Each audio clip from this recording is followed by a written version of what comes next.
আম পাড়তে গিয়ে ছাদ থেকে পড়ে নিহত এক ব্যক্তি। ঘটনাটি ঘটেছে বহরমপুরের ভাকুড়ি মুসাহার পাড়া এলাকায়।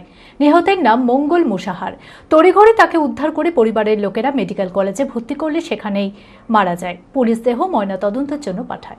মানসিক স্বাস্থ্যের জন্য সবার আগে যে নামটি মনে ভেসে ওঠে, সুস্থ মনের ঠিকানা মনোবীক্ষণ। যোগাযোগ নাম্বার 7477799516। নাতনির সঙ্গে বাড়ির ছাদে গাছ থেকে আম পাড়তে গিয়েছিলেন মঙ্গল মুসাহার। বাড়ি বহরমপুরের ভাকুড়ি মুসাহার পাড়া এলাকায়, কিন্তু অসাবধানতা বশত ছাদ থেকে নিচে পড়ে যান।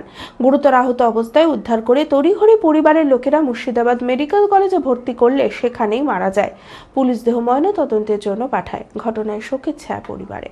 নাতনিকে নিয়ে প্রথমে ছাদে আম পাড়তে গেছিল, তারপরে নাতনিকে নামিয়ে লগাই করে আম টানতে গিয়ে গাছের টান খেয়ে ছাদ থেকে পড়ে যায়। আচ্ছা, দিয়ে তারপরে হসপিটালে নিয়ে এসে ডাক্তাররা দেখলো, বেশিক্ষণ রাখা যায়নি। ওনার দোকান ছিল, ব্যবসা করতো। কিসের ব্যবসা করতো? উনি চায়ের দোকান, আর এমনি লেবার টেবারের কাজ করতো। খোলা আকাশ অনেক তারার মাঝে, রামধনু রঙে যেখানে সবাই সাজে।